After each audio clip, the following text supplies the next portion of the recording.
I am who I am because I value my past.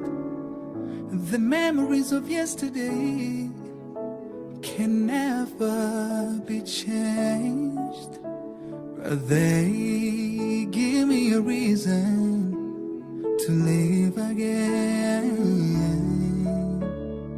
There is a reason I am here today, but there is no reason you lost your lives. You were called abusive names, deprived of rights to be humans, slayed because of who you were born. I am lighting a candle as the sign of resilience. I'm paying a tribute. You left a legacy, and I'm a fruit from the love you sowed. Let's say never again to genocide. There should be no war. There should be no genocide. Anyway, let's say never again to genocide. Let's say never again to genocide. I was young, I still needed you, but you were taken away from me too soon. If I had one wish, it would be seeing you again. Today we're strong men and women, even though you are not here to see. We're carrying on to make you feel proud out there, watching down on us. I am lighting a candle as the sign of resilience. I'm paying a tribute. You left a legacy, and I'm a fruit from the love you sowed. Let's say never again to genocide. There should be no war. There should be no genocide. Anyway, let's say never again to genocide. Let's say never again to genocide. I am a witness that if you and I come together as one, we can make sure genocide never happens again. History should be told and passed on to further generations. Let's all stand up and all sing out, never again to genocide. Let's say never again to genocide. There should be no war. There should be no genocide. Anyway, let's say never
you flowers.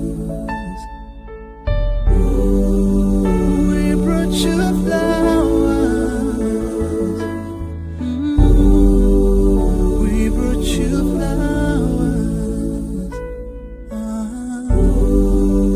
We brought you flowers.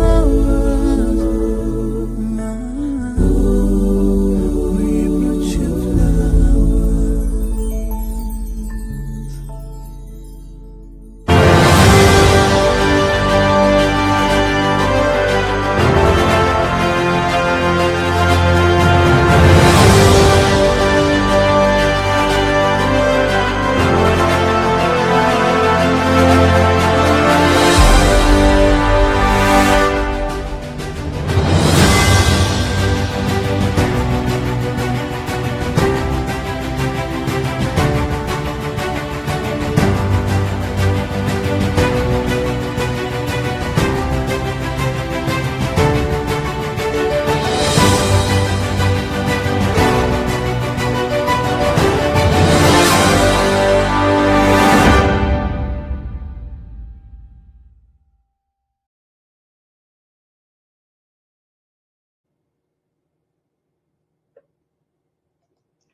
Good evening.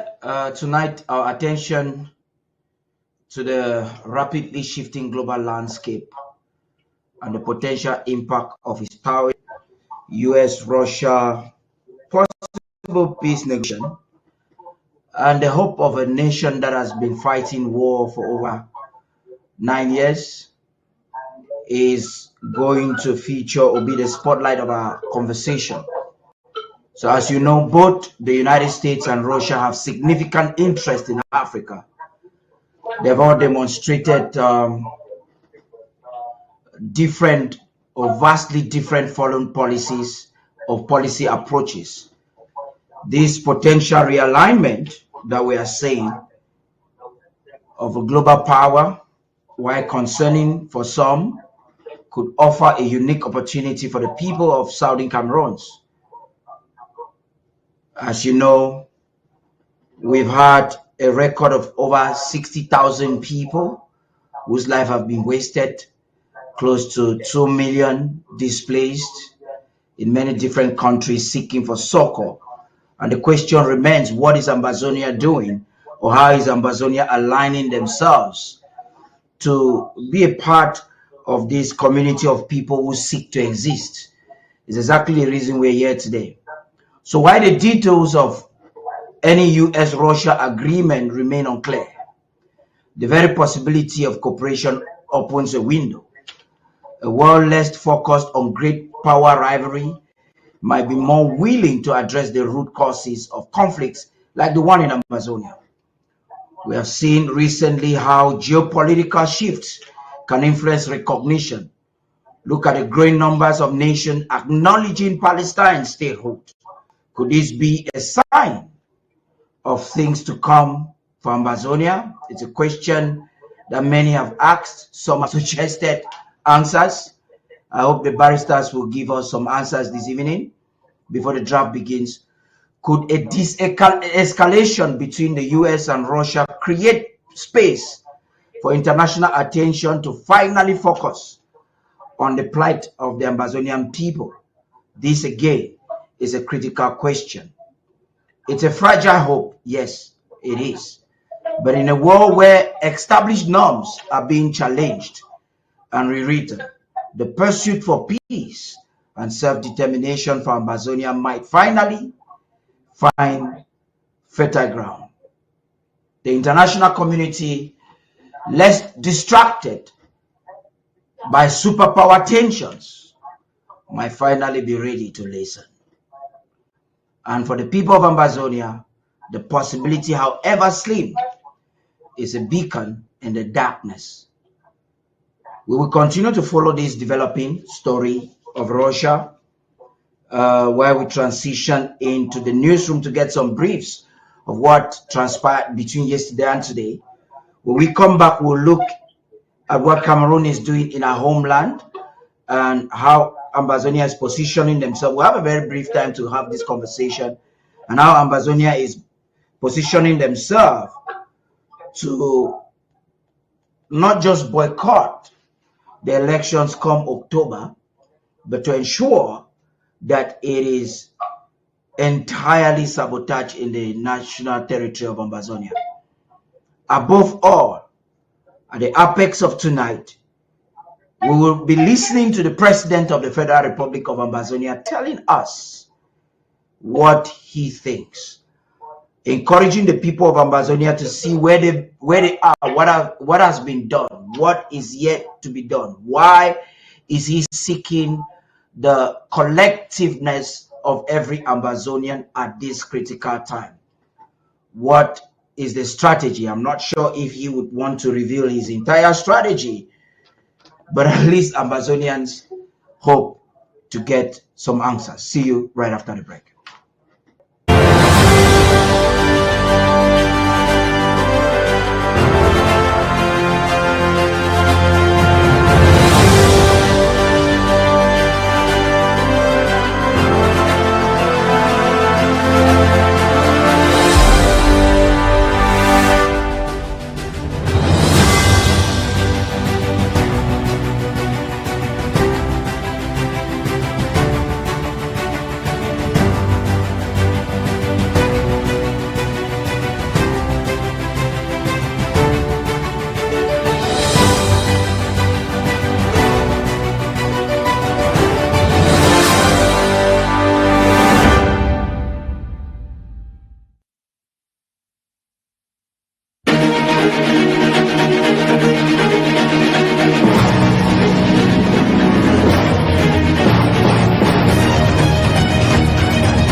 Today has been one of the most highly anticipated days on the global stage, particularly in relations to the ongoing war between Russia and Ukraine. Former United States President Donald Trump, had slated a crucial meeting with Russian President Vladimir Putin, a summit that the world has been watching with bated breath. Now, for months, whispers of this encounter have circulated in diplomatic corridors, raising hopes that it might signal a turning point in one of the most devastating conflicts of our time. At its core, diplomacy is supposed to be the art of rebuilding and building peace, of reconciling seemingly irreconcilable differences, of forging a future where dialogue triumphs over destruction.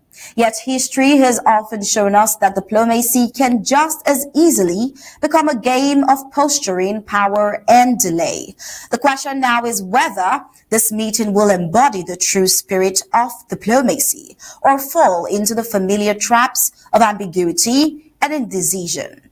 Now, what makes today's summit particularly significant is Trump's evolving position. Once criticized for appearing dismissive of Ukraine's plight, he has in recent weeks now recalibrated his tone, recognizing the stark reality of who the oppressor and the oppressed truly are in this ongoing war.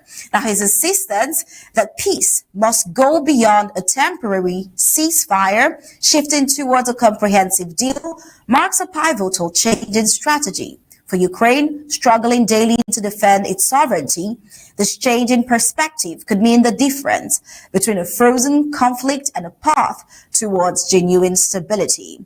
Now, the world awaits and wonders, will this meeting carve out a roadmap that can end the bloodshed, restore dignity to a battered nation, and reestablish faith in diplomacy as a tool for justice? Or will it be yet another chapter of hopeful words and elusive progress?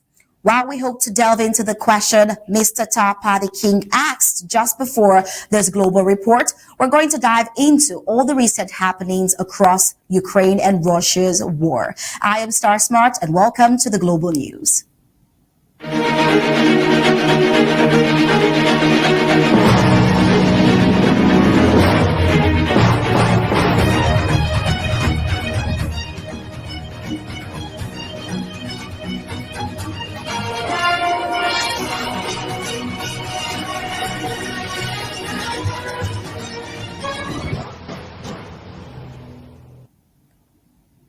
Donald Trump, the incumbent president of the United States, and Russia's President Vladimir Putin met in Alaska for what was described as a high-stakes summit on the ongoing war in Ukraine. Both leaders emerged from the talks saying they had made great progress, though they avoided presenting any concrete agreement. Well, Trump described the discussions as frank and constructive, while Putin stressed that both sides had agreed on many points. However, neither leader proved and provided specifics on what those points were, leaving analysts and allies uncertain about what concessions or commitments might have been discussed behind closed doors. The cautious language, no deal until there is a deal, mirrored earlier high-level diplomatic encounters during past conflicts where symbolic progress was presented without binding agreements. For Trump, this summit was seen as a major test of his foreign policy credibility, especially with European allies watching closely for signs of the United States' commitment to Ukraine. The lack of detail left open speculations about the scope of discussions, whether they centered on ceasefire terms, future borders, or Ukraine's potential neutrality. Well, in a notable reversal of his earlier stance, Trump signaled that he now favors a comprehensive peace deal over a temporary ceasefire as the way to end the war. Previously, Trump had floated the idea of a ceasefire as an immediate path to halting hostilities. But after extensive talks with Ukrainian President Volodymyr Zelensky and consultations with European leaders, he shifted his position. The Alaska summit appears to have shaped this new approach, and Trump stressed that a ceasefire would merely freeze the conflict without addressing the root causes, potentially locking in Russia's territorial gain. Instead, he now argues that a peace agreement must be negotiated, one that sets clear political and territorial terms, and ideally brings lasting stability. Now, this shift aligns more closely with Kyiv's insistence that any resolution must go beyond a pause in fighting. For Ukraine, the danger of a ceasefire lies in giving Russia time to regroup militarily while holding on to occupied areas. Trump's new framing suggests a more ambitious but also more complex path forward, one that will demand sustained diplomatic engagement and assurances to all parties involved.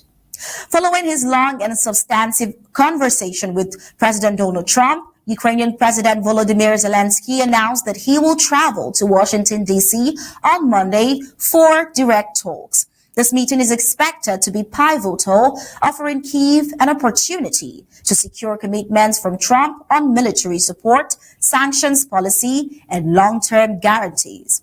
For President Zelensky, the trip is not only about securing the United States backing, but also about ensuring that Ukraine's voice is central in negotiations that could otherwise risk being dominated by Washington and Moscow.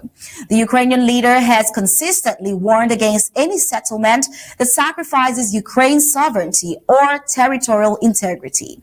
His upcoming meeting with President Trump will test how far the United States is willing to go in balancing engagement with Russia while still backing Ukraine's survival and independence. While in parallel, European officials have revealed that security guarantees for Ukraine form part of Trump's conversations in Alaska. This could take various forms, which includes expanded NATO-like assurances without full membership, bilateral defense pact, or long-term arms commitment. Such guarantees are seen as essential to persuading Kyiv to consider any peace framework. Now, on the ground, amid these diplomatic maneuvers, the war itself continues to rage on. In a recent message shared on X, formerly Twitter, President Zelensky provided a stark reminder of Ukraine's ongoing struggle. He reported to the nation after receiving updates from Commander-in-Chief Alexander Syrsky, emphasizing that Ukrainian forces are holding firm along the entire front line. Zelensky highlighted recent successes in the Donetsk region, particularly around Bropilia and Pokrov, crediting elite units including the Azov National Guard, the 7th Air Assault Corps, the 38th separate Marine Brigade and the 93rd Mechanized Brigade. He also noted that Russia's attempts to penetrate Ukrainian defenses had been repelled, with Kyiv capturing additional Russian soldiers, referred to as strengthening Ukraine's exchange fund for future prisoner swaps. Crucially, Zelensky warned that Moscow may intensify its offensives in the coming days to create political leverage during global negotiations. Ukraine, he stressed, is monitoring Russian troop movements and preparing asymmetric responses if necessary. His message closed with gratitude to Ukraine's defenders and a rallying cry of resilience, saying glory to Ukraine. Now, Zelensky's recent post only underscores the dual realities of the war. While high-level talks are on the way abroad, Ukraine's survival still depends on daily combat victories on the ground. The tweet illustrates Kyiv's determination to maintain battlefield momentum, reinforce morale, and remind allies that any diplomatic settlement must reflect realities shaped by Ukrainian soldiers' sacrifice. The world watches the movement on the battlefield and the delicate maneuvers at the negotiation table, and one thing has stood out: Ukrainians' resilience. It has kept the war from tilting completely in Russia's favor. While international diplomacy continues to search for a breakthrough, Trump's renewed push for a peace deal, Zelensky's determination to secure guarantees for his nation, and Putin's calculated posture all converge at a moment that feels decisive, but still uncertain. The stakes could not be higher. The choices made now will not only shape Ukraine's future, but also the credibility of diplomacy itself in an era marked by conflict and shifting powers. Now we wonder, are we coming to the end of this war in Ukraine? The world would give a great sigh of relief if that's the case. But if this is just another one of Putin's games, that would be quite a sad reality for the entire world and especially Ukraine. And now over to you, Mr. Tapa the King, as we let you and your panelists dissect on this topic as it affects the entire globe if it escalates.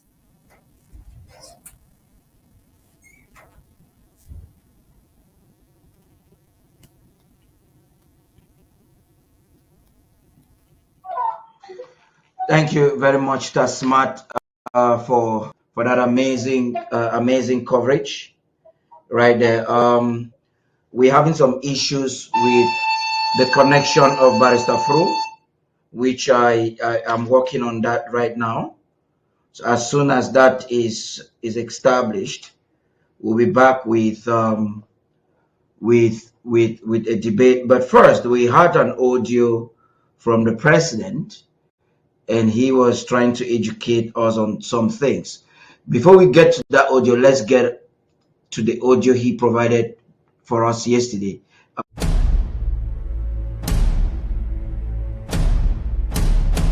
Fellow Ambazonians, Saturday, the 16th of August, 2025 is our draft day for diplomacy and legal.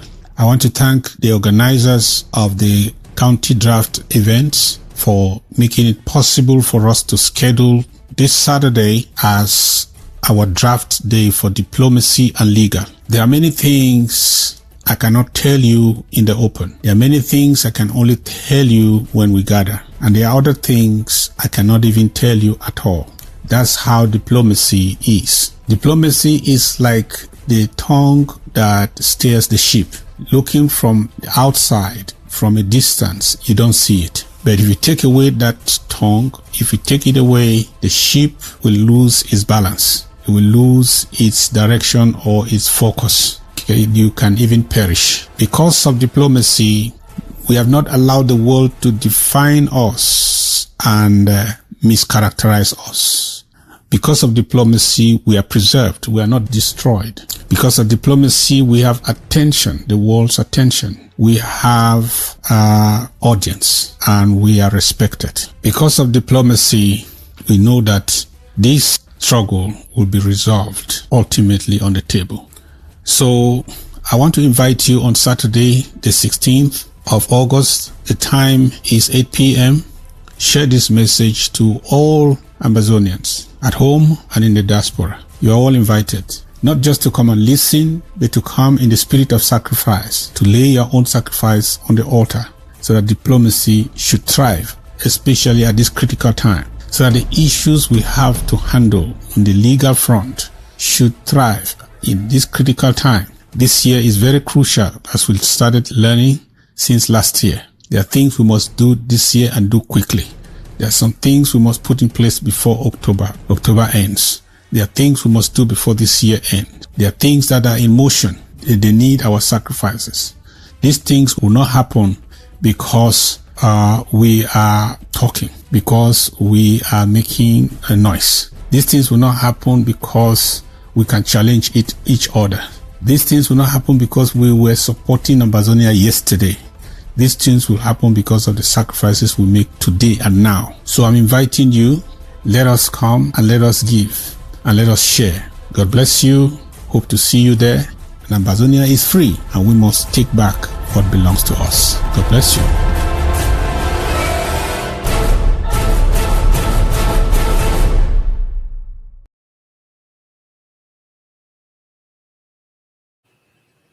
Okay, welcome, gentlemen. Welcome, Barrister Team, Barrister Fro. I would like to believe that you've been able to resolve your connection. Like we started the program, Barrister Mbasia, I laid down a foundation for this evening's conversation, and it was simple. The idea is, if there is a positive outcome between Russia and Ukraine, there are many sides to look into this. And the world is not very distracted with warmongers or war powers fighting over big territories. A lot of people have lost lives in Ukraine. Perhaps there will be an opening for people to listen more to Ambazonia. We just heard the president there reassuring the people that one of the reasons why the struggle has been internationalized, why offices could talk about it, why the US Congress would send out resolutions in our regards, why Cameroon will be kicked out of AGOA is because of diplomacy. Or there's so much for us to unpack this evening before the draft proper begins. Now, I'd like us to talk briefly. I'll begin with you, Barrister Mbe. I'd like you to set for this conversation, please. Barrister Mbe. Well, thank you for giving me the opportunity to set the ball rolling. But the issue is a little bit very complex for a very short period of time. If we are taking the cue from what is happening in Russia and their neighbor, and what happened yesterday with President Trump and President Putin, that will make us understand exactly what is diplomacy. We'll realize that the war is being fought not between America and Russia. Now, it is fought between Russia and a different country. But two people are trying, a third party called the United States is trying to make peace in a war that is not being fought in its own territory. Ukraine is not part of the United States. And so that makes us to understand exactly what diplomacy is all about. And again, from the narrative of Ukraine and Russia and the United States, in the narrative they told us the Americans have changed their style from ceasefire to addressing the comprehensive issues at stake, which is, I can use that one to refer to Ambazonia, which we have told us to a million times over, addressing the root causes of the problem. Like Ukraine, addressing the comprehensive issues at stake. But in terms of diplomacy, what we need to understand is that diplomacy is expensive. There's no free lunch.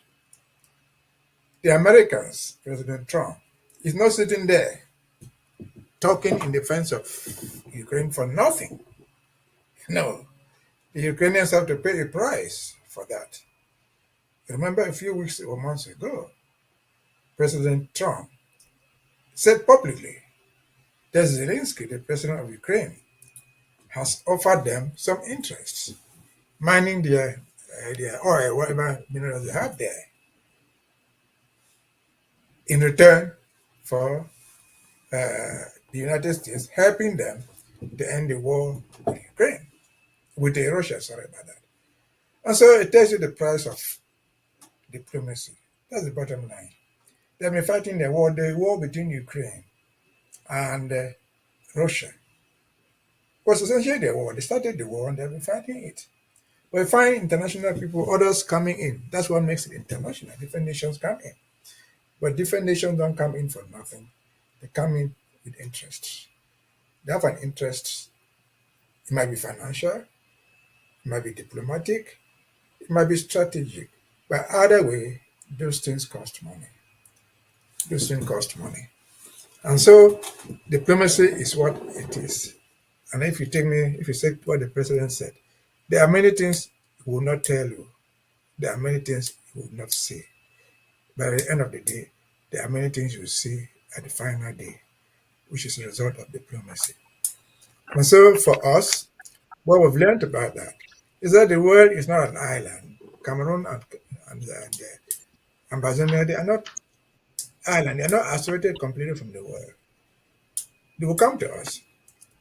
People will come to support us when they have an interest.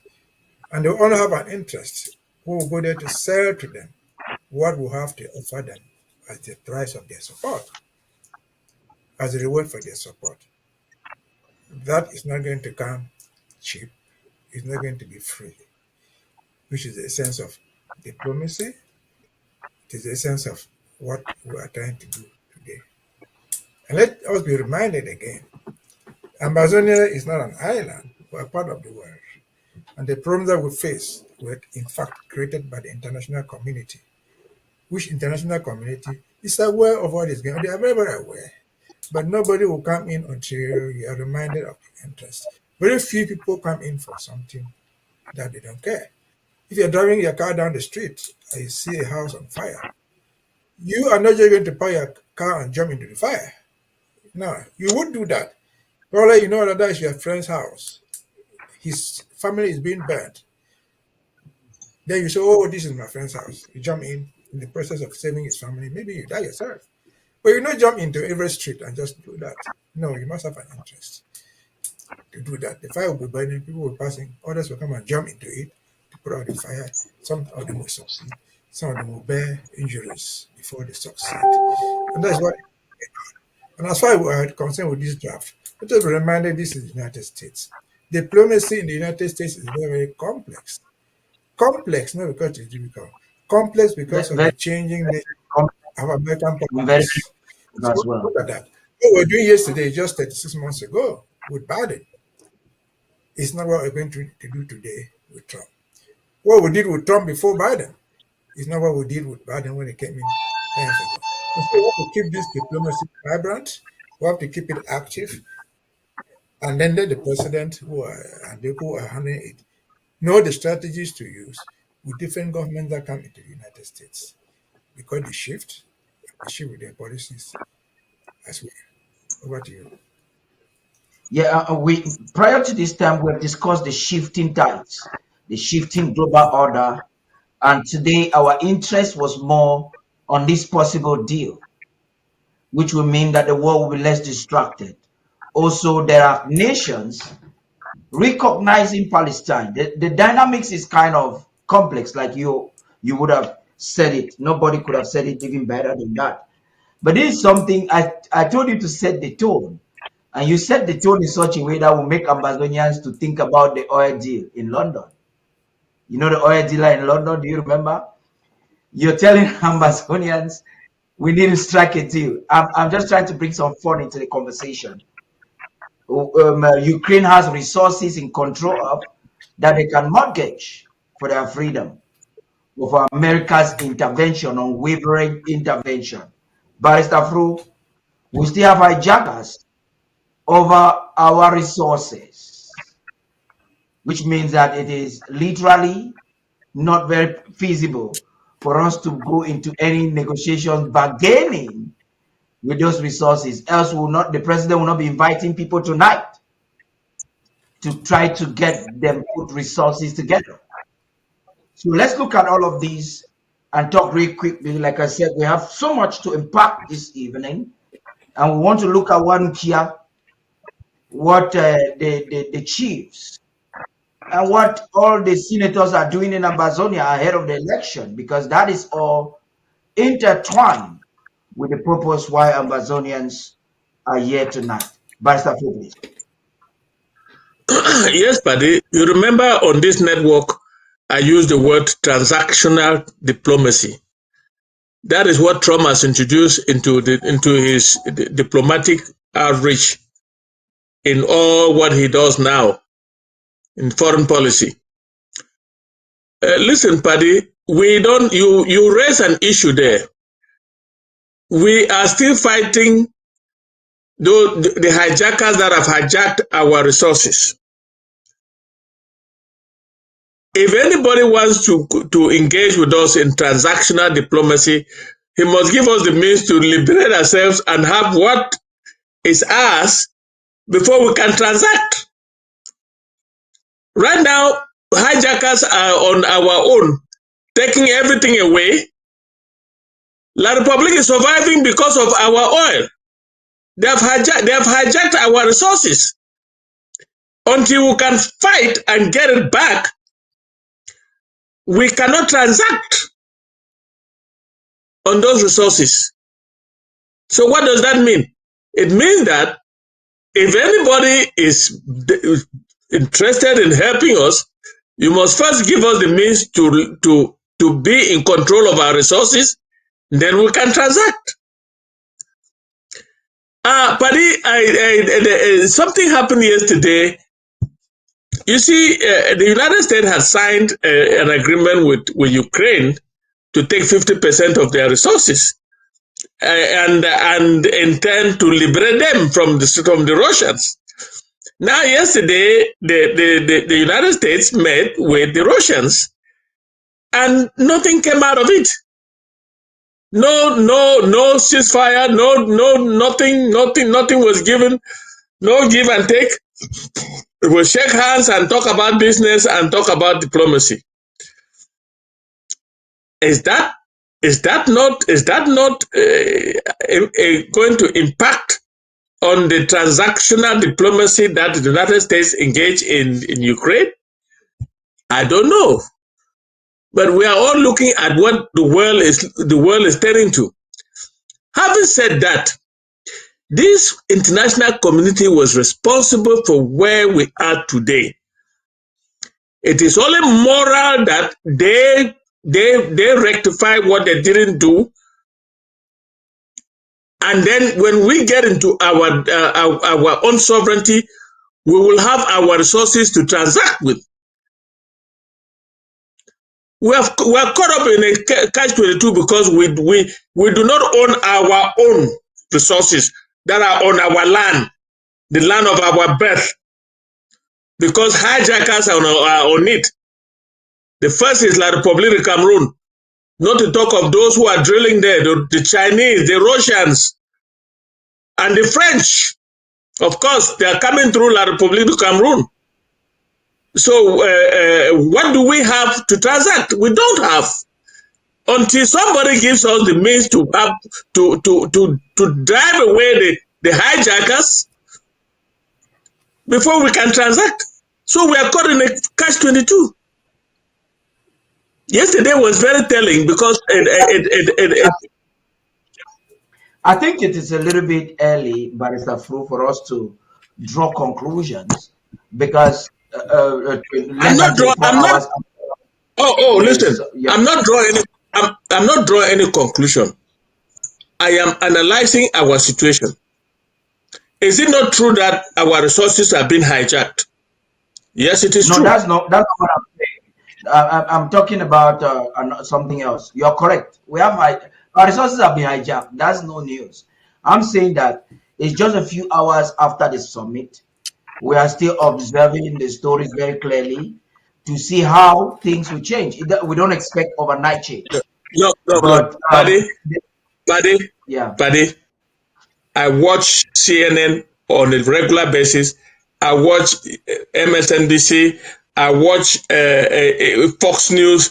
I get all together. From yesterday, nothing actually took place. It was all talking about.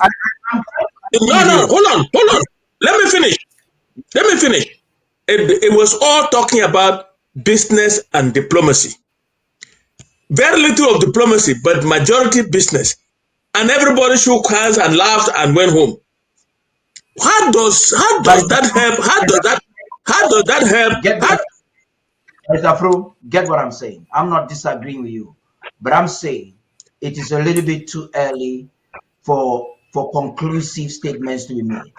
The fact that there was a conversation, it's a good start, and the fact that the Ukrainian president is planning a trip to Washington, it's another great move.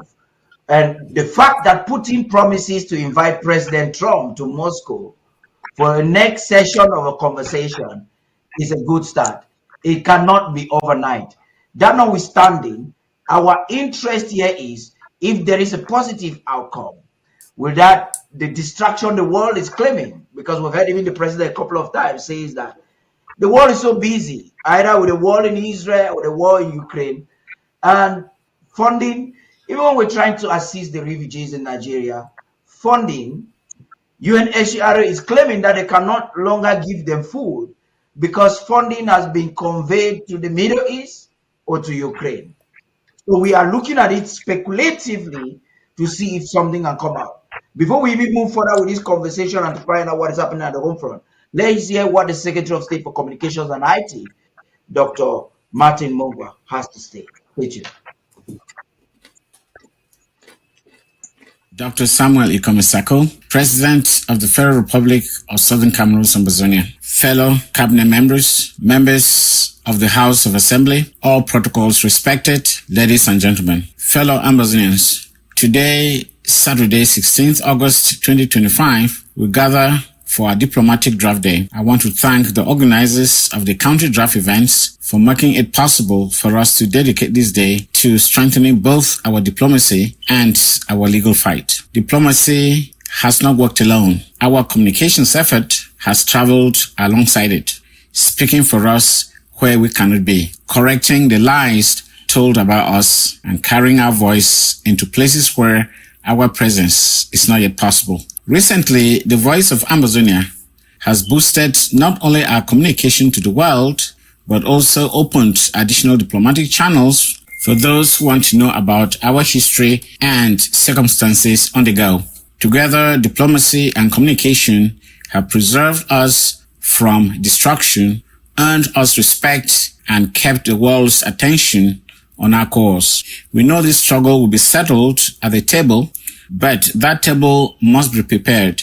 It must be reinforced by the stories we tell, the truths we share, and the image we present to the world. That is why we are here today, not just to listen, but to act in the spirit of sacrifice. What we lay on the altar today will allow diplomacy and communications to thrive, especially at this critical time when the legal front needs all our energy and resources.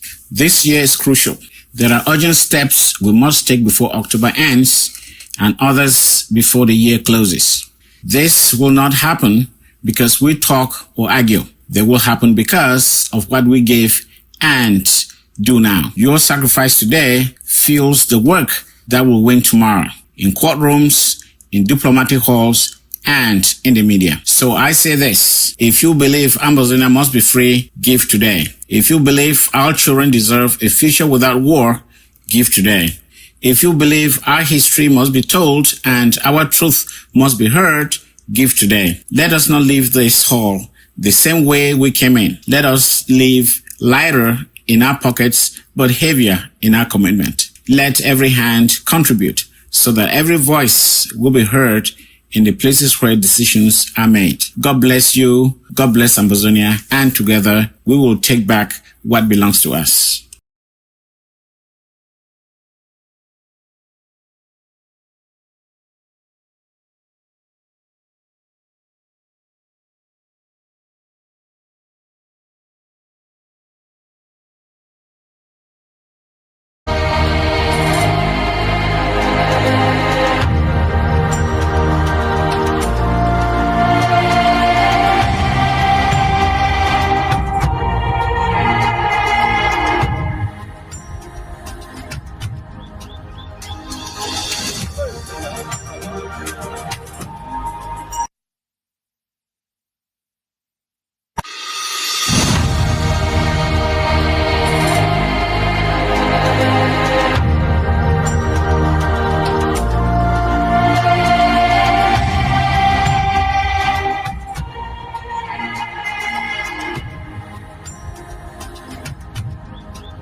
Well, taking you over to recent happenings from the home front, a recent report by UNICEF has highlighted the dire state of education in the Federal Republic of Ambazonia, where 45% of schools remain closed due to the ongoing war. The war was declared on Ambazonians by octogenarian dictator Paul Biya in January 2017.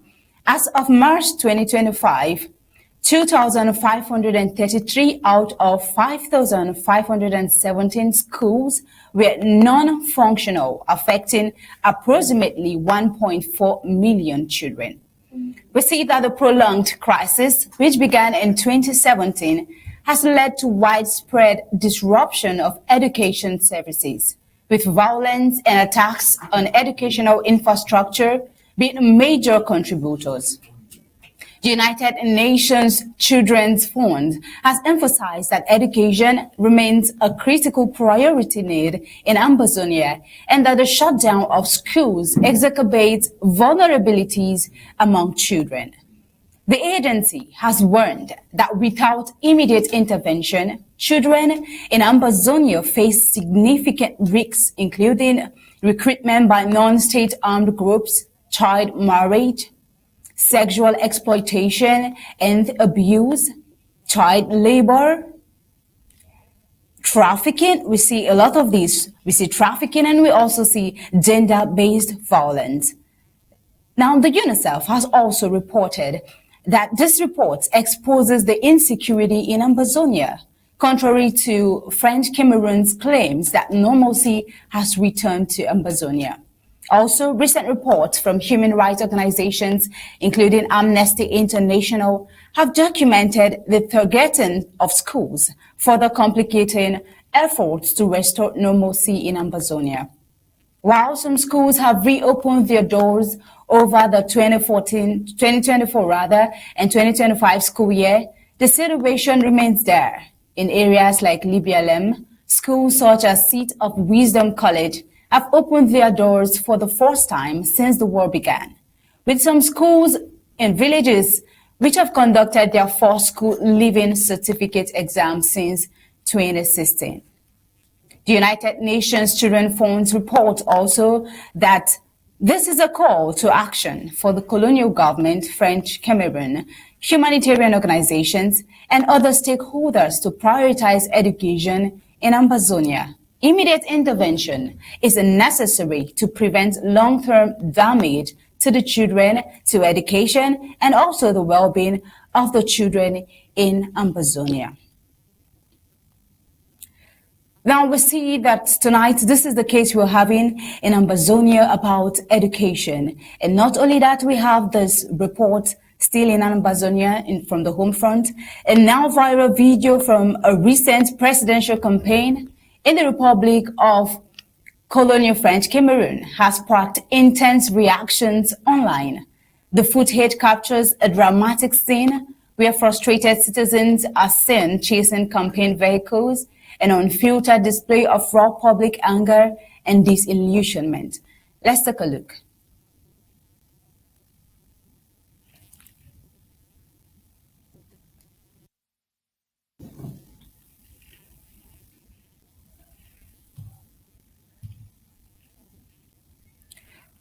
Right there on your screen, we see that the incident goes far beyond mere protest. It symbolizes a deeper, long-brewing frustration with a political system where time and time again, the people's voice are ignored. For years, citizens have lined up at polling stations, hoping their votes might bring real change. But after every election cycle, it's a ritual right now, it becomes increasingly clear. In La République du Cameroon, votes often don't count the way they should. Instead, we see that the results seem pre-written. Power keeps recycling itself, wearing different faces but serving the same old interest. Electoral commissions are compromised. Ballot boxes disappear. Results are delayed or even manipulated. And those in power always seem to win, no matter how unpopular they are with the people. As the video shows on your screen, the tide is shifting. People are waking up. They are tired of the state smiles, empty promises, and scripted campaigns. The crowd in that video wasn't just chasing cars. They were chasing accountability. They were sending a message. You can fool people sometimes, but not forever. The illusion is cracking. Trust is gone. And when the people realize that elections are just theater, that their votes are reduced to numbers in someone else's spreadsheet, they stop playing by the rules. That's what this video shows us right here. Not just protests, but the beginning of a reckoning. Real change isn't coming from campaign stages anymore. It's coming from the street. And no convoy is fast enough to outrun the truth. As you can see on your screen, this is all we're seeing about the election. And at this time, the youth are tired. You're tired of the normal rituals we see with the election. But not to dwell so much on that, let's move over to this report still on the election. Right here, a recent meeting at La République du Cameroon's Unity Palace has exposed deep division within Cameroon's Catholic Church. Senior bishops have abandoned their spiritual roles to serve a corrupt regime. While the church leaders claim their visit was a non-partisan effort for peace, the move is being widely condemned as a sellout to a government guilty of years of injustice, including the ongoing war in Ambazonia. In August 13, some Catholic bishops visit the BS presidency, and this visit has ignited a firestorm of controversy. The meeting, arranged by Ferdinand Ngo, the Secretary General in neighboring La République du Cameroon's presidency, is viewed by many as a calculated political stunt to legitimize a 92-year-old Paul Biya's bid for an 8th term. This perception is exacerbated by the fact that many of the same bishops had previously issued scathing critiques of the electoral process and the government's widespread corruption. Unfortunately, Archbishop Andrew Nke, the president of the NEC, has positioned himself as a key figure in this political collaboration. Now, while in an interview, he insists that the church is apolitical and that his visit was to work for peace. His rhetoric is seen as a thinly veiled endorsement of a regime that has shown little or no regard for justice. To critics, his comments about the need for peace before, during, and after the elections are interpreted as a concession to the colonial government's demands, prioritizing political stability over a fight for fundamental human rights. We see that the hypocrisy is further highlighted by the stark reality of the Ambazonian war. The violence in the Savannah zone, the Midland zone, and the Atlantic zones have displaced millions and resulted in numerous deaths, as we get to see almost all the time when we gather again, coming live on the show. But right here, for a bishop, for one of these zones to engage with the very oppressive government responsible for the brutality, rather than demanding justice for his suffering people, is considered a profound betrayal. Now, reacting to the recent visit, Ambazonians have called this a tuning for future of moral authority, transforming the supposed guidance of our spirituality into an instrument of a kleptocracy. In neighboring French Cameroon, power is known to be concentrated in a few hands, with an incompetent president who rarely makes public appearances. The bishop's decision to meet his secretary general rather than the president himself is an intriguing detail. As a French Cameroonian critic points out, of all those who met there, who has the mandate of Cameroonians? I would have validated it if you had gone to meet the president himself. Now, this sentiment comes as a confirmation to the belief that the bishops were used as pawns in the colonial French Cameroon's political game, meeting with officials who hold no real power and who are simply carrying out the wishes of the collapsing regime. The public backlash against the bishops is fierce, and the disappointment is evident over the silence and complicity of the clergy, whom many have seen as a felony. Now, looking at the church's history, we know that the church's historical role as a moral compass has been sacrificed for a seat at the table with the very people accused of being extortioners, executioners of the people's wills. When the spiritual leaders of a nation choose to align with those in power, they risk losing the trust of the very people they are meant to serve.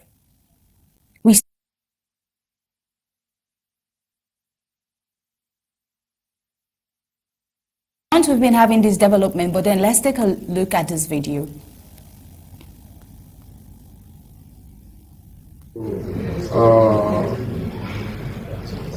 A toujours eu une bonne relation entre l'Église et l'État. C'est pour ça que nous sommes venus.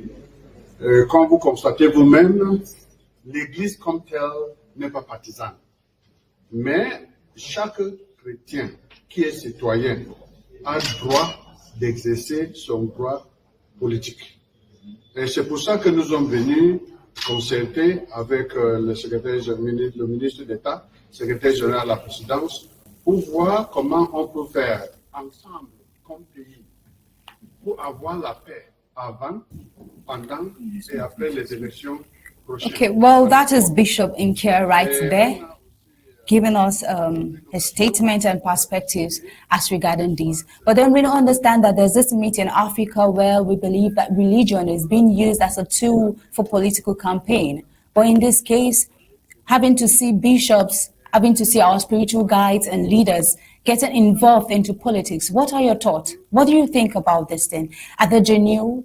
Are they trying to buy the people's vote? Are they trying to see if they could get support from the spiritual leaders? I mean, it's election period. But then, not to bore you with this, our news director, Mr. Ta, is right here in the studio with our in-house analyst, and they'll be dissecting every part and everything, giving you your thoughts, your perspectives, and insight as regarding these. Just stay tuned.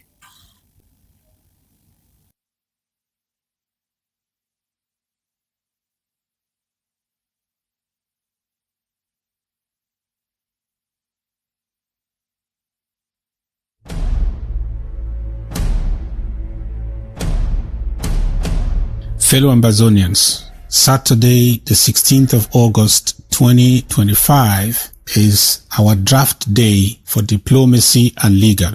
I want to thank the organizers of the county draft events for making it possible for us to schedule this Saturday as our draft day for diplomacy and legal. There are many things I cannot tell you in the open. There are many things I can only tell you when we gather. And there are other things I cannot even tell you at all.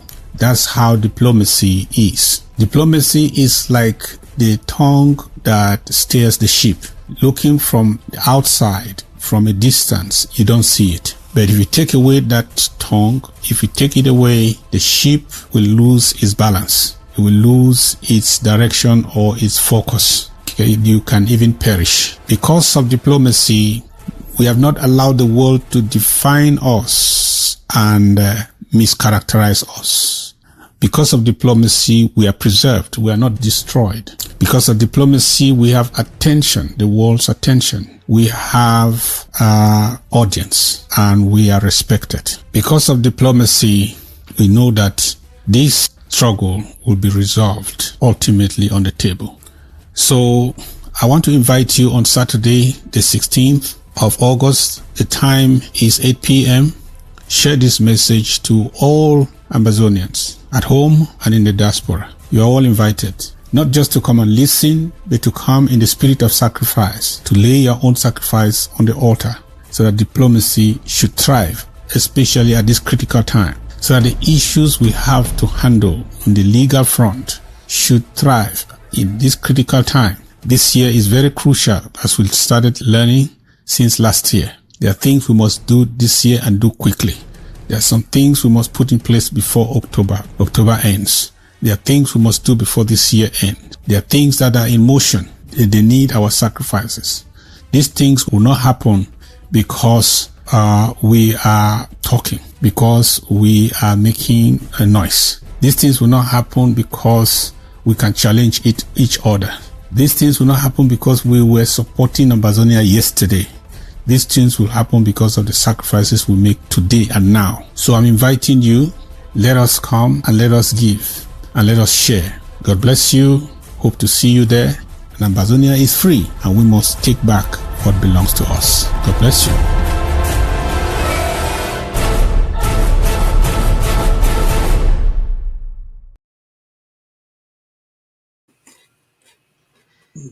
Barrister Fru, Barrister Besia, welcome back once again. We have a few minutes, but there are three important things we have to talk about. The education in Ambazonia has been crippled by the war, there's no doubt. I'm happy that this is not the statistics given by UNICEF there. It's not coming from us. It's coming from UNICEF, an accredited organization. But the shocking part about it is the much they can do is their statistics. Cameroon is pretending or claiming that everything is normal. The media in Cameroon is the worst I've ever seen in planet Earth. They are so dull and so terrible that they will barely even tell their own people that their army is dying daily in Gokitunja, in Bui, in Mamfe. So Cameroon has successfully turned even those who thought were doing media in the diaspora, like Mimi Mefo, like for Hansen. They are all now proxies of the colonial administration. The truth is not being told. If we don't tell this truth, if UNICEF will not manage to give a gross underestimation of the collateral damages that have happened in schools, will not be. But the world is still with tight lips, and we are here this evening to see how, like the president is saying there, to push our narrative through and to get some people really talking really hard. I'll begin with you, Barrister Ambazonia. You've heard that. I want us to take it chronologically. There are three things we have to take before we transition into the zone for the draft to begin. First of all, we will take this issue on schools. We're going to take on Cameroon's electioneering and the betrayal from those who are supposed to be clergies of Ambazonian descent. You realize that the chief manipulators in the Christendom in the Cameroons are both Anglophones in quotes, or Southern Cameroonians. You have Funky on the other side from the Presbyterian Church, and you have Bishop Nkia from the church. These two are the most manipulative clergies in Cameroon when it comes to the plight of their own people. So, but we'll take it slowly. I want us to talk just on this aspect of education in relation to what Tabitha reported. Please, Vice Ambazonia. Again, thank you, Paddy, for having me. But I would like to be a little bit different. You see, I should have thought that the discussion for today should be very, very focused on drafting, diplomacy, and legal. Because that's what we're here for. I should have thought that our people, before they go to draft or at the draft, they should understand what diplomacy and legal mean when they draft their money. That's more important. We've talked about schools before. If there's no new element today, should have been just those bishop things. So if you permit me, I go back and talk about this, then I go to the bishop thing straight. See, we should understand why the president titles this diplomacy and legal, because the two go hand in hand. We have explained earlier why we need to do them. But again, let me caution, just pure caution.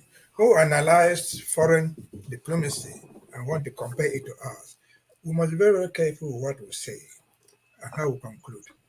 Those are not our own issues. We must be very, very careful. We must understand the diplomatic language in which they are. The president of Russia and America, Trump and Putin, they were yesterday in Alaska. No, they were not talking about money. They were not talking about the economy. They were talking about war. That was the essence. They were talking about the war between Ukraine and Russia.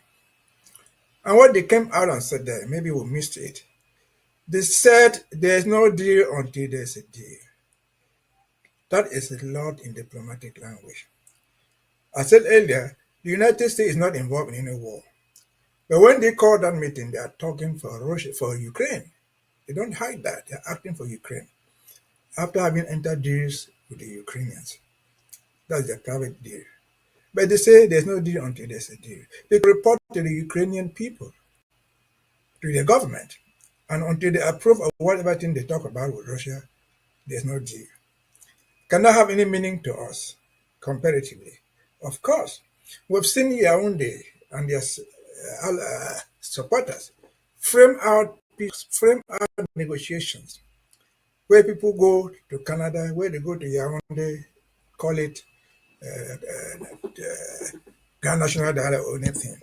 And they purport to make peace. They purport to find solutions. Without solutions, there will be no solutions for Cameroon government, the Cameroon problem, until there's a deal. And that deal can only be entered into legally by the interim government of the government of Ambazonia. People in France, people in London don't understand what the government is. That's legal. Our diplomatic package should help our people explain to France, explain to the UK, explain to whoever abroad the essence and the importance of this government, what we represent. Because you are negotiating with different foreign people. They should tell you you are negotiating with the wrong man. Talk to these people because these are people who represent what they want back in 1961. That is legal. And so we have to marry this together. We're put to know exactly what they are drafting, why the president calls this thing diplomacy and legal. And of course, we've already explained, diplomacy is not what you're going to see out there. It is then what you're going to be told later on. And you see it happen. And again, compared to what happened in Russia and Trump, they've changed the narrative. I've just said it here.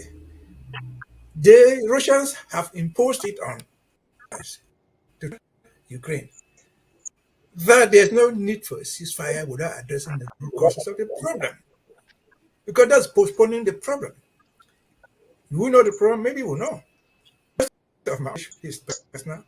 The problem there is the extension of NATO into Ukraine. And Russia says, no, that's the last thing that we want to accept. And of course, they have stood their point, address the root causes, and the problem will be solved. And you end this mock sermon by saying that, see the reaction of the world. Even NATO, as far as this morning I saw it, they're clapping their hands, that's the best thing. Let us deal with, with the main problem. Can we transition that to our own problem? Which is what is important for us while we draft. Yes, we must draft. That's amazing. That's amazing. That's an amazing contribution there by Tunisia. We have just a few minutes. Give me 1 minute. Permit me just to land. I've addressed that. 1 minute. Few seconds. The only new element that we can address locally, to me, is that Bishop's thing going to the treaty. Because that's what is new. We are coming to that, Mr. Mbesia. We'll come to that so that we can go in. We'll come to that, please. We'll come to that. There are some people who said there that in full agreement with you, what is happening on the ground, how we can compare them with our fight or our struggle and see the possible outcome, which was what we started. But I strategically chose every topic this evening because it is very related. I thought that as legal minds, we would have reiterated the government stance for the past years on education. The government, because we have Cameroon strategically sabotaging that the people of Ambazonia are stopping their own people from going to school. You heard Dr. Mungwa there saying, Barrister Fru, that we need to do proper communication so we can also influence the narrative, not just change the narrative. When everybody has said what they have to say about us restricting children from going to school, what do we have to say? That's part of diplomacy. So I beg to disagree with you, Vice Ambazia, that this topic was not essential for the effort to communicate our diplomatic stance. Barrister Fro, I'd like you to really talk on this because the government has a stand that must be articulated to the international community.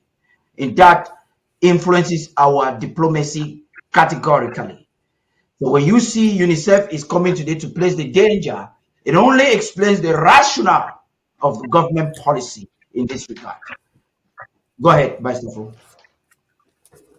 Yes, Paddy, I have seen those statistics from UNICEF, and it buttress the stand of the government of the Federal Republic of Ambazonia. The government stand, let me repeat again, is that the government has not and will never stop its own citizens, children, from going to school. All the government said was, it is left in the hands of the parents to evaluate the security situation on the ground and see whether it's safe for a child to go to school. This government will not allow a child to be picked up by a bullet, a flying bullet, coming from crossfire or from one fire to the other. That is why the government maintained that position from the inception of this conflict. The government of the Federal Republic of Ambazonia wants its children to go to school. But the government has also taken steps to draft the curriculum that will be used when we receive our sovereignty. Now, in the meantime, the government has told parents to take responsibility over their children because we are operating from a war zone. And in a war zone, where there is a crossfire, you cannot send a child to go to school and be caught by a bullet. We have the case of Andale in Boya, Little Tato in Bamenda, and so on and so forth, which have been caught by bullets coming from this conflict.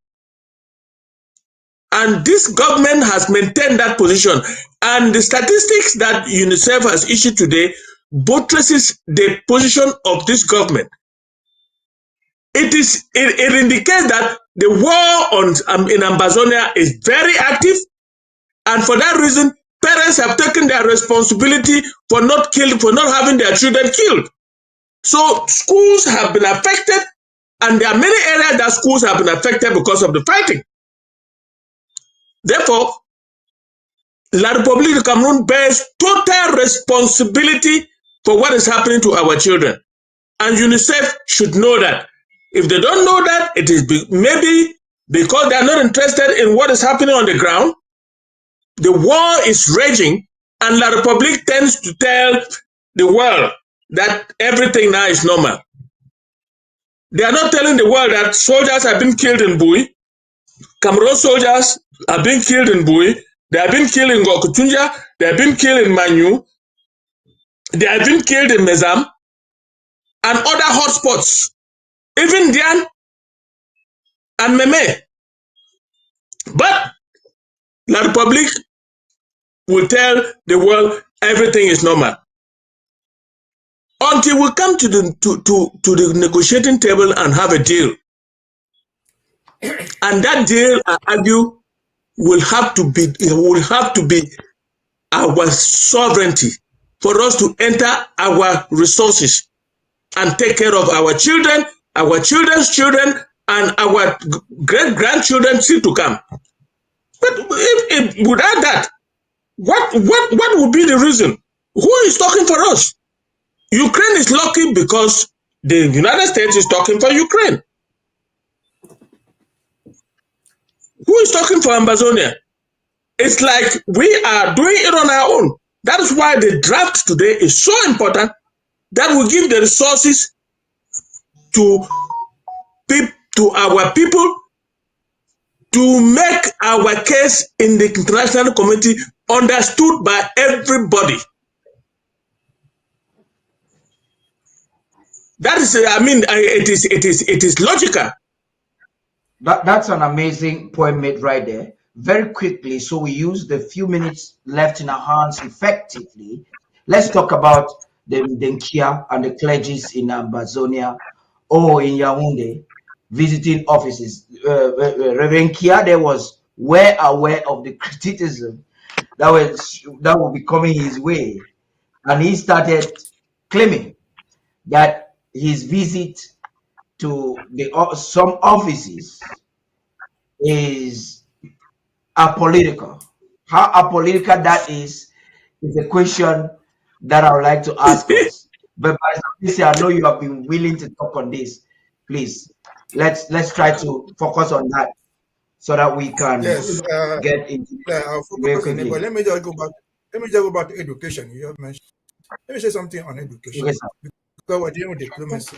Going to the for example, in this international organization, our people will go to talk about schools. We go to UNICEF to talk about schools or to any other person, any other international organization. This is the information you should use, which they will not challenge you. Education-wise, schools have failed in Ambazonia. What is the evidence? Information from the Ministry of Education itself. The statistics show that most of the schools in Ambazonia are closed down. This is official. Information from the Ministries of Education indicate, for example, that the GC, which is a yearly exam, the centers, more than 80% of the centers in Ambazonia are closed. The results are there to show you. They show they are closed. And last and most important, when they themselves have admitted that schools have failed in Ambazonia. A good example and a good piece of evidence. Take to them. In Cameroon, generally speaking, schools are due to resume on the 7th, Monday, 7th of September. That's the official date for resumption of schools.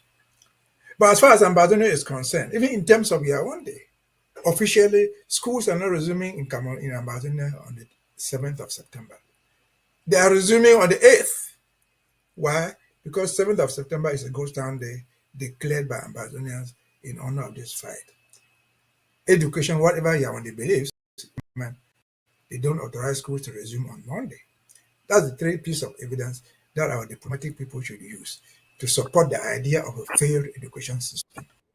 That is that. Now let me then go to your bishops. Before you continue, the punchlines you gave there, I'll personally have an excerpt of them because it was so perfectly articulated. You can go ahead, please. Okay, let us go to the bishop's thing. The bishop's thing, which I said, is what we should address because it's a new element. See, Bishop Andrew Kia is supposed to be the chairman of the Episcopal Council, the Catholic Episcopal Council.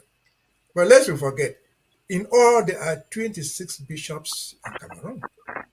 26. And then, of the 26, there are 5 in Amazonia. 5 bishops out of 26 are in Ambazonia. One is found in Boya, one in Kumba, one in Mamfe, one in Bamenda, one in Banso, Kumbo. These are the 5 that are found there. These are only speaking. But if you look at that delegation Dan Kia took to the presidency, of the 6 that were there, there were 6 of them. He was there from Bamenda, Nkwo was there from Banso, and BB was there from Boya. So you have 3 out of the 6 coming from Ambazonia. What does it tell us? And to make it worse, Andrew Kiawu is one of us. Andrew Kiawu is promoting unity in Cameroon. He's at the presidency. His first primary language is English. He's speaking French. And if you see the reactions after that, what they were doing has been largely rejected by the bishops of Cameroon. Clergy is not supporting him. The one of Garwa is not supporting him. Nobody is supporting them. And so it's a charade. And so, again, these people are shameless.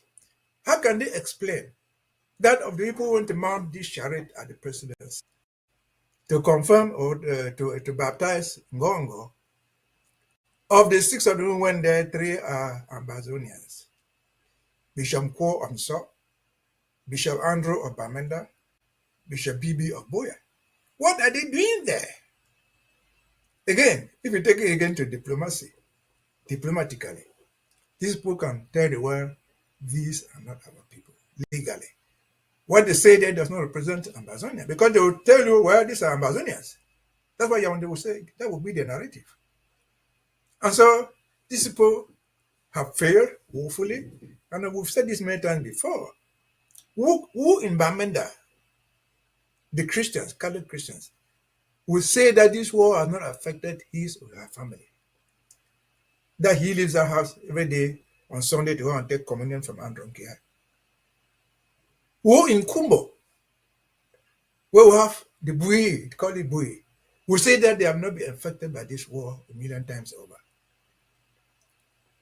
Who in Boya? Remember that places like Mautu, Babfia, all those things are found in Boya. Who of us will say these are not people who are affected by this war? No, these people should be shameless. Christianity, especially Catholicism, is not found in the bishop's house. It is not found in the cathedral. It is found in the bushes. It is found in the rivers, across the rivers where you found that young man dying, being swept away by the river in Manfe. Manfe is part of Manfe diocese is part of this so-called ecclesiastical province. Why did they not take the bishop of Manfe there? Why did they not take the bishop of Kumba there? Where you have Kwakwa, you have Kilimwindi, and all those places. So I would rather say these bishops are living out of reality. Christianity is not where you write Pajero cards given to you by the president. Because even a rare Christian, a rare priest in the bush, would not even have a road to ride motorcycle there. That's why the river carried away that young man. If you're riding on a motorcycle, on a bike, you would not have been swept away by the river. So shame to these people. Religion is not what they tell us. Religion should be lived, and people should see you living it. What they were doing there, generally, you can research there, it has been generally rejected by the other bishops. How far is Bamenda, for example, from Bafoussam? I wish all of us have followed what is happening in Bafoussam by the bishop of Bafoussam, Lonche, who has told them this is what people feel the pain. It's not what you tell them. That's a bishop. And so these people are imposters. They are clueless. They don't know their religion. I'm sorry to say. Religion is not what you read from schools. It's not what you get from the Vatican. Religion is what you do with the people who are in pain. Over to you. That's so perfectly said. Barrister Fru, quickly, please. I know you're boiling to say a lot of things. Barrister Fru, are you there? Yes, I'm here, Paddy. Please go ahead. I'm here. I followed about Bishop.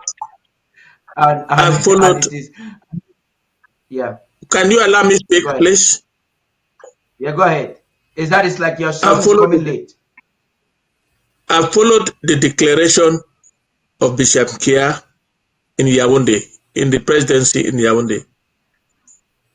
He knew that he will be criticized for playing politics. And he said, and I quote, "The church is apolitical, but every Christian has a right to choose his own to make his own political options. What is he telling us? That even though the church is apolitical, he has a right as a citizen of Cameroon. I'm not saying that he's a citizen of Ambazonia because so far he has not proven to be a citizen of Ambazonia. He says as a citizen of Cameroon, he has a right to choose the CPDM. Because of the 26 bishops in Cameroon, he chose 3 from the Anglophone side and 3 from the Francophone side. Those that agree with him, and went to play politics. How can you, a Christian, talk about peace when there's no war? So far, there is no war in Cameroon. How then do you start preaching peace by going to visit the Secretary General, Minister of State in the presidency? Is there war in Cameroon? Maybe, I don't know. And you call yourself a Christian, a bishop. I don't know how he dragged Bishop Nkwo into this whole mess. And Bishop Bibi that I don't know very much, but I know Bishop Nkwo. Because all they were doing the CPDM bid.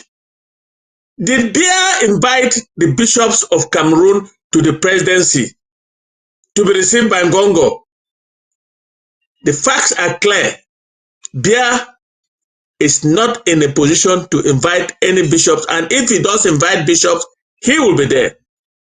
I saw a feed where he received the apostolic pronuncio.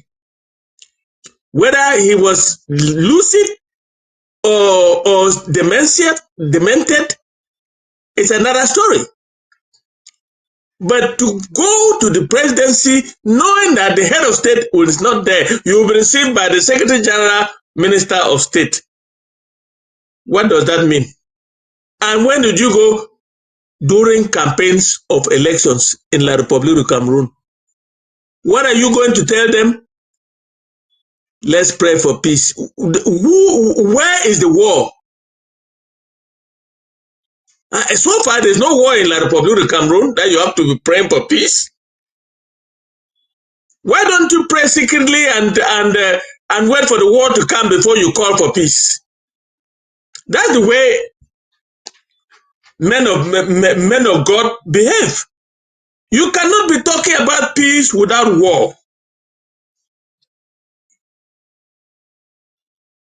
Is there any peace in La République du Cameroun? Because peace can only exist where there is justice. But we have lived like this for the last 10 years, 8 years, fighting this war. Is there peace in Cameroon, in La République du Cameroun? Apparently, yes. Because I don't see La République du Cameroun citizens being killed by bullets. Is there peace in Ambazonia? No. Because our children are being gunned down every day. Our people are being gunned down every day. I don't see the bishops led by Nkwo saying anything about the war in Ambazonia. Nkwo has sacrificed all the Christians in the north, in the so-called northwest and southwest, which I call the southern Cameroon, Ambazonia, to the CPDM. Because the war, he didn't open his mouth to talk about the war. Which peace is he talking about? The peace during the election, during election, now, during the campaigns, during the elections and after the elections. Which means that he anticipates war. And if that is the case, is he telling us something that we don't know? What about Ambazonia? Has Nkwo ever prayed for peace in Ambazonia? I have not seen him offer a special mass for the people of Ambazonia living in war and losing their brothers and sisters every day, their children every day. I think the worst person, the worst man of God in the Federal Republic of Ambazonia is arguably Archbishop Andrew Kia. And I cannot agree any less with you. First of all, Archbishop Andrew Kia left Grand National Dialogue, came and lied. And the objective of the lie is very clear. It's always the legitimization of what the colonial administration is doing. These individuals, Archbishop Kia started campaign for BIA or for this election more than a year ago. We criticized him last year when he was asking people to register. We have never seen Archbishop Kia make any utterances that will question the eligibility or the integrity of Elecam. Elecam is the instrument that Cameroon uses to manipulate elections all the time. Camto has been technically kicked out. This is the same Camto that was insisting in 2018 about the elections in Ambazonia. When the elections were stolen from him, he came out and told the world outrightly that there was no election in Ambazonia. But prior to that time, he didn't say it. So if you look at what Cameroon is doing now, Cameroon is strategically using musicians. The other day, the fool, Stanley Eno, did a certain concert in Yaoundé. I'm going to address that one of these days as well. Taking le vivre ensemble, living together. And I ask myself, when you have Vassero, who is a veteran hardcore rapper, is avoiding anything that gives worship to a regime that is suffering the youth. We have a youth that has called himself Anglophone, Stanley Eno, organizing a concert in Yaoundé to enable a terrible regime. And that's what they are doing to most of the guys with bullets in their heads and money in their pockets. That's just what they are doing to a whole lot of them in Boya there that call themselves superstars. It's an unfortunate thing. If you look at it, Anglophones, in quotes, are animating the elections better than any other Cameroonian. The Northeast, Issa Chiruma has brought in some flame with the Northeast there, but all of that is a waste of time. It started with Abobala trying to act scripts that he could not interpret properly. And then there's a wave of Anglophones. Joshua will see sticking. In fact, it's a terrible thing, and that's why tonight is very instrumental. These individuals are very well aware that France and Etudi, France already has a candidate and they're looking for a strategy. They know what to do. They know that they are not going for any election before it's election. My question then is, which is rhetorical, we don't have the time for that answer, is why are they doing this? They want to legitimize the election so that it can gain international recognition. Tonight, Ambazonians are looking forward to ensure not just to bring the legality or the historicity of our fight, but to hit models and to give our narrative the way it should be to the international community. We are closing this session into the Zoom and ensure that the night begins the way it should. I'm looking forward for the organizers to talk to me. They have not been talking. But while we do that, Star Smart is coming up with an editorial. That's very important. If the organizing team is not still ready, there's a very important message the president brought and was talking about Kas Nanyangwe and the fraud that is happening with Monzo. We will bring that up. But if you're ready, right after the editorial, we'll be handing over the mic to the organizers of tonight's event. Stay tuned. Star Smart, if you're ready.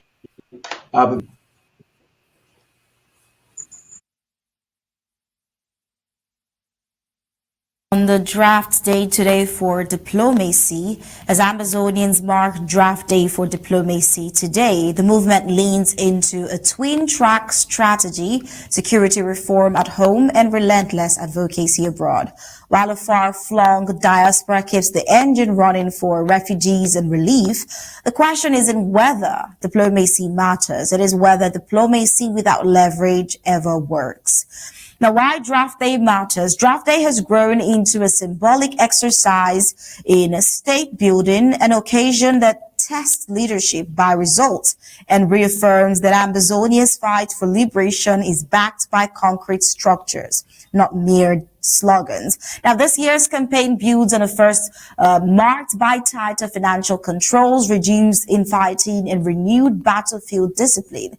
A direct to fighters funding policy cut out middlemen, ensuring support reached those on the front lines. This has been the progression of the draft in Ambazonia. In counties such as Meme and Indian, reassigned fighters have returned to active duty with greater cohesion, while Bui and Ngoketunja report a revival of joint operations that was once hampered by division. Now, reports from the ground also point to advances in operational strategy and technology. The introduction of low-cost, highly effective local defense systems has shifted the balance in several encounters with La République du Cameroon's forces, the French Cameroon's forces. And more importantly, the leadership has emphasized unity and accountability, unity of purpose and accountability, acknowledging that no movement can negotiate credibly while divided or mismanaged.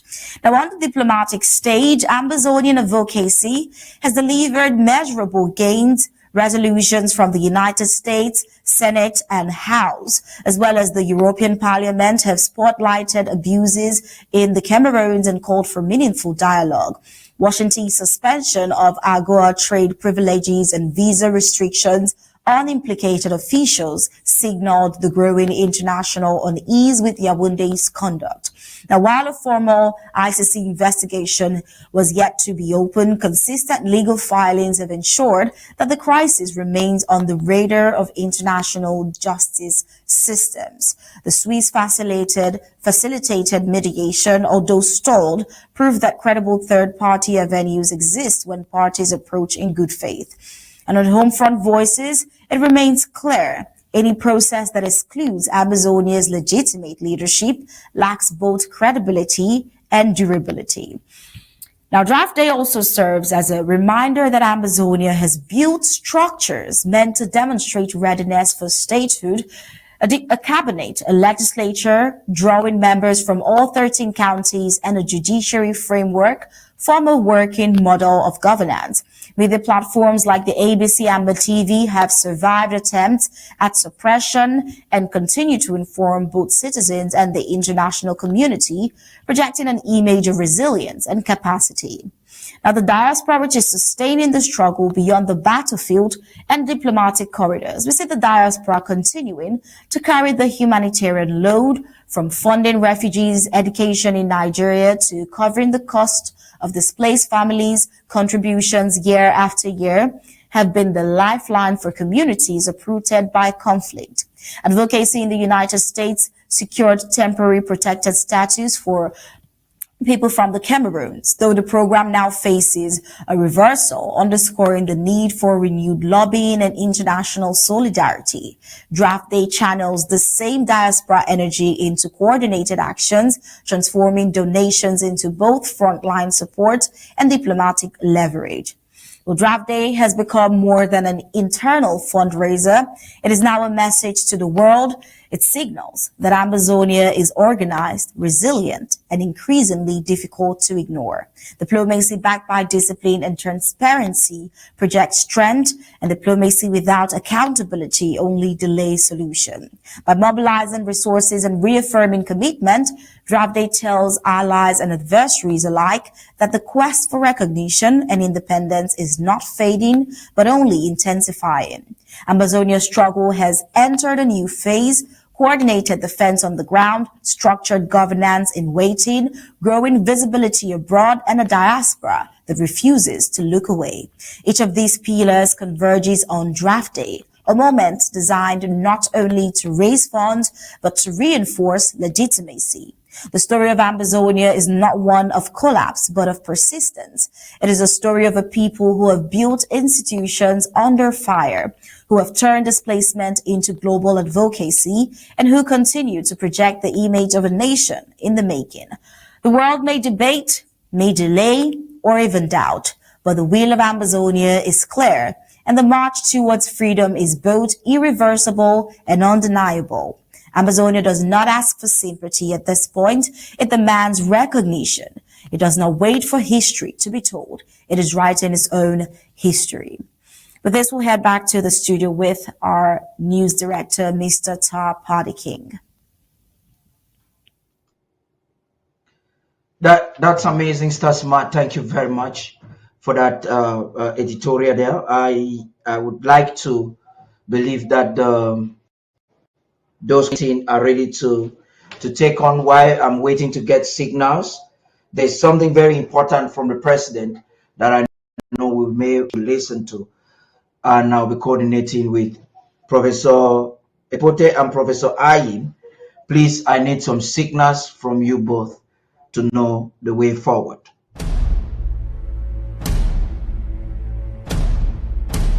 The myth of complete decolonization. This is a legal and historical rebuttal. I'm Dr. Samuel Ikome Sako. In a recent television appearance, Professor Carlson Anyangwe and Dr. Simon Munzo sparred over the historical question of whether the decolonization of the southern Cameroons was complete on October 1st, 1961, the day Britain withdrew from the territory. Dr. Anyangwe insisted that the act of Britain leaving the southern Cameroons marked full decolonization. The professor concurred. He made this statement to concur the position of Dr. Munzo in principle, but he attributed subsequent problems to the British management of the decolonization process without detailing the deeper legal breaches that occurred. This framing, whether intentional or not, dangerously distorts the record. It risks aligning with the narrative of regime apologists who insist that Cameroon is one and indivisible, while ignoring the fact that the process that unfolded was not lawful decolonization. It was an unconsented transfer of sovereignty from Britain to the Republic of Cameroon, followed by annexation and occupation.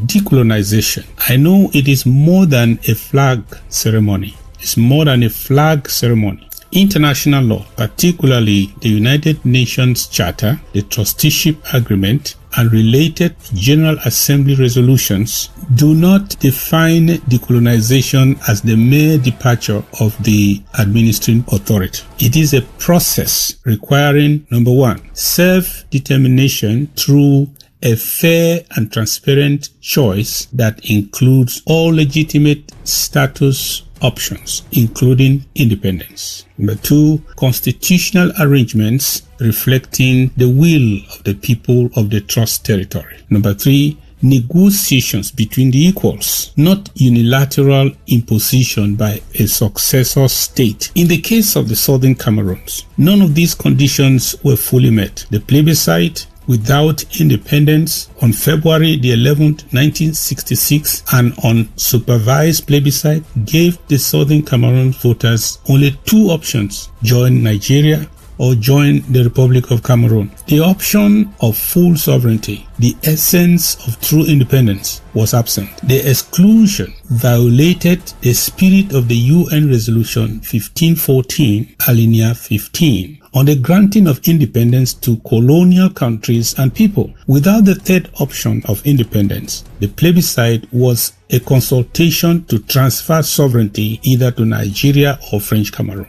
You can only be independent by separating. You cannot be independent by joining. The Federal Constitution of Cameroon was also imposed before the trusteeship ended on, and this constitution was imposed and promulgated on September the 1st, 1961, September the 1st, 1961, 1 full month before the trusteeship over the Southern Cameroons officially ended. The Republic of Cameroon promulgated that federal constitution. Southern Cameroon's leaders did not participate as equal partners in drafting that constitution, nor was it submitted to a referendum in the Southern Cameroons. This act preempted the termination of trusteeship, violating the principle that constitutional arrangements must be the result of genuine negotiations between the people of the trust territory and the proposed partner state.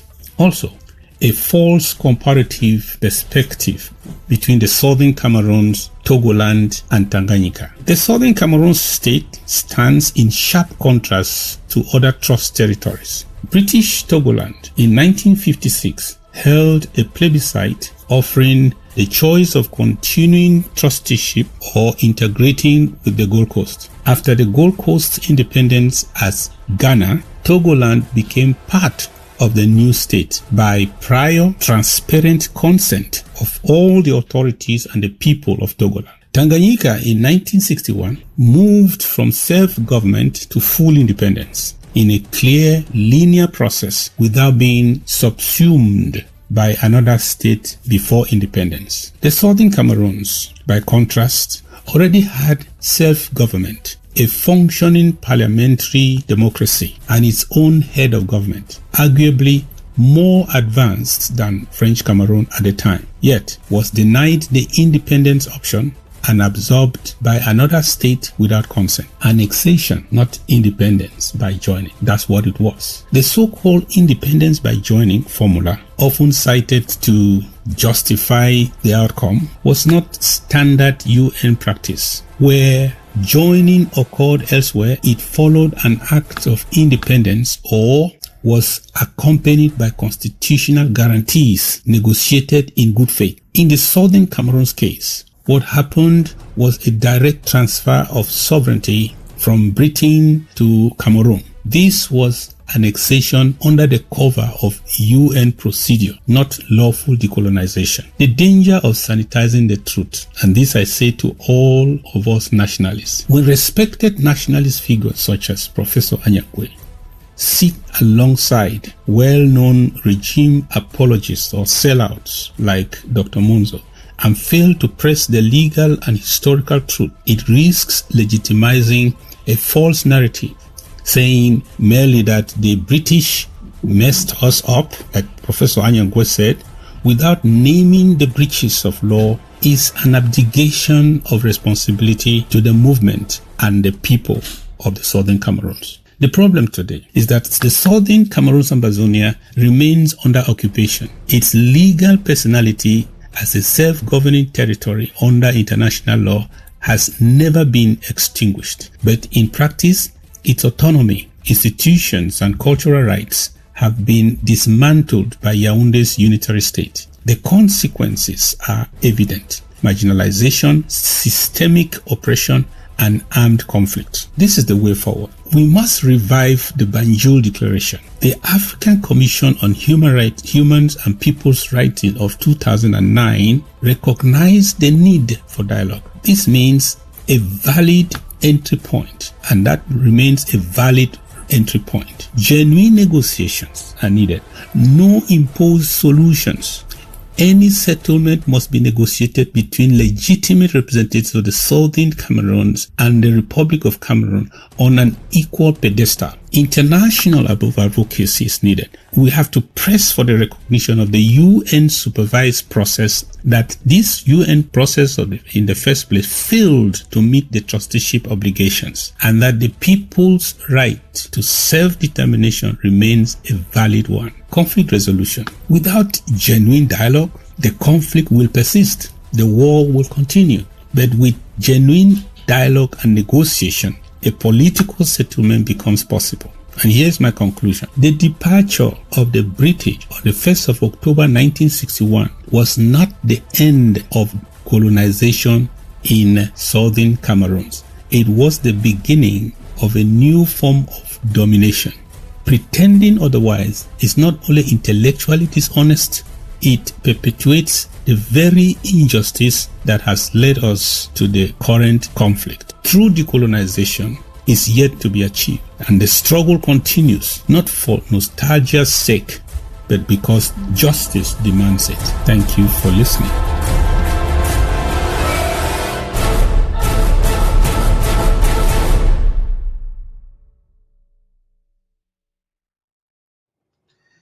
Yeah, I want to thank you very much, ladies and gentlemen. Right now, we're handing over the mic to Professor Pote and Professor Ayim, and the coordinators of this evening's program.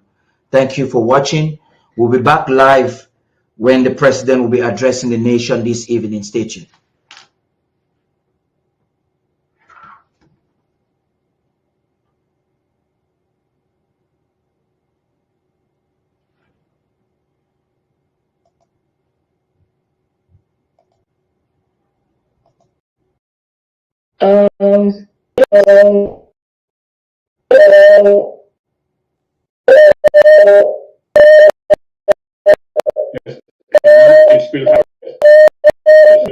Why the echo? Is it from my side?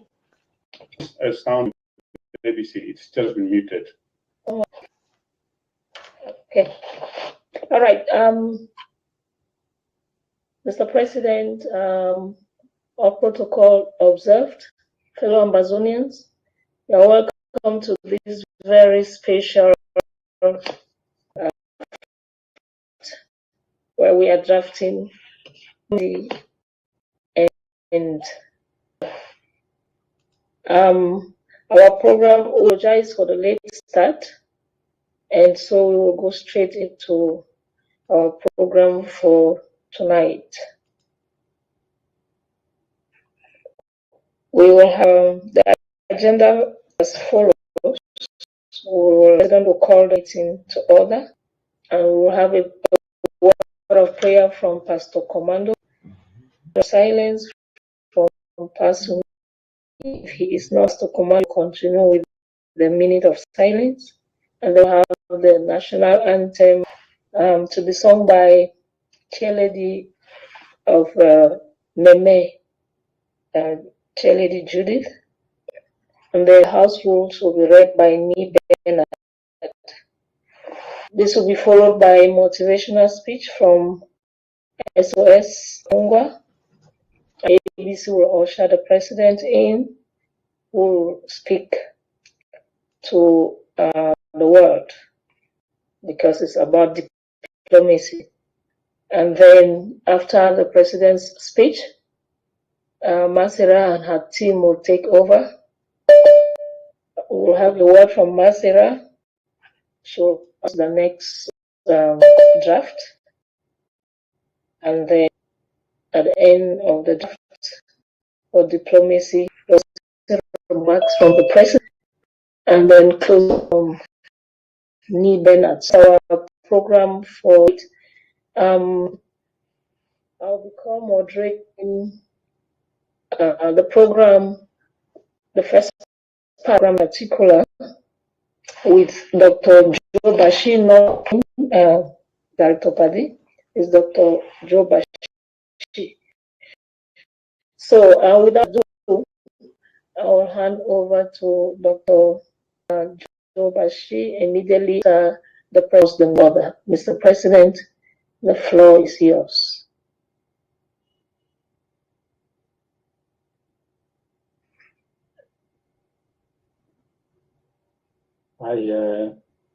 Madam SOS, members of government, we are very happy to see after a short while, so we've not seen ourselves like this for a while, that we thank the Lord for making this day possible. So I appreciate you all. I call this meeting to order. And even though it's a draft day, I will address the nation. For those who actually draft, if they have a question to ask or a contribution to make, let's make this an interaction moment. I'll be willing to make that adjustment. Don't drown the whole show with question and answers, and we'll forget the reason why we're here.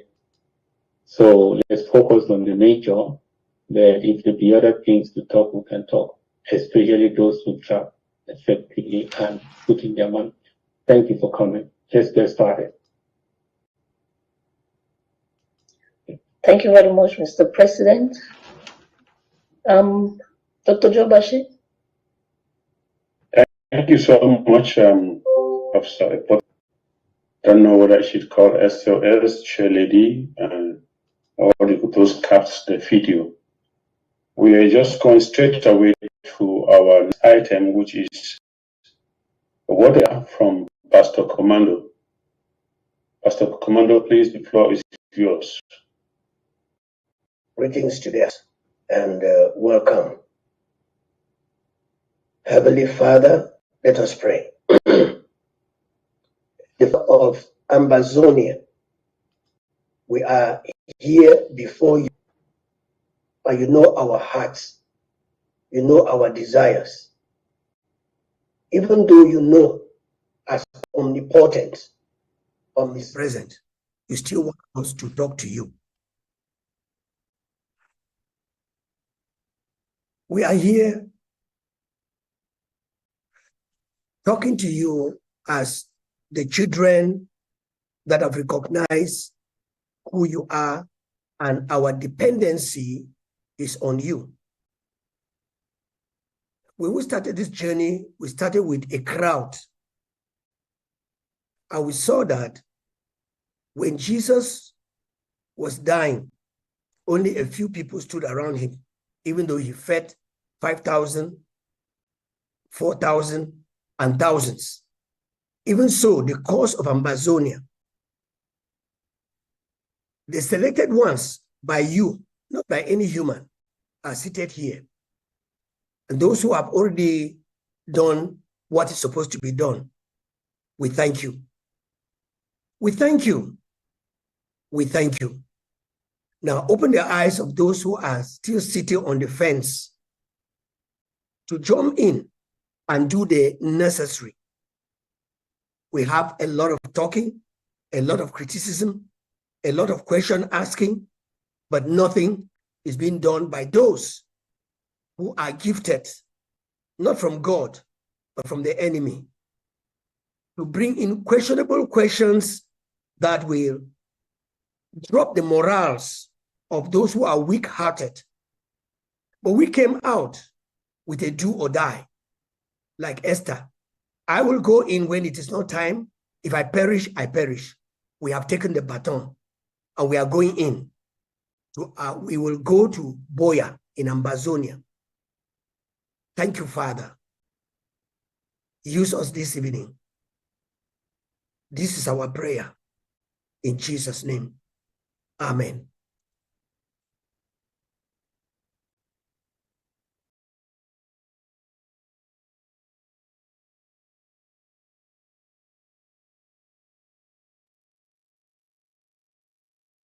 I saw Pasomi. Oh, okay, it was not Pasomi. All right, Pasomi. Let's observe a moment for our fallen heroes. A moment of silence, please.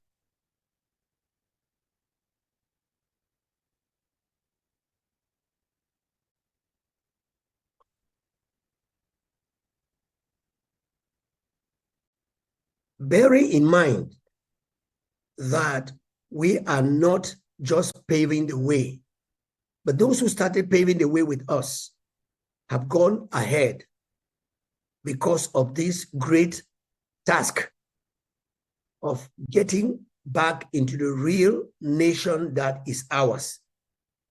We ask that the souls and the wishes, the desires, the legacy of all those who have gone naturally, untimely, rest in power. In Jesus' name, amen.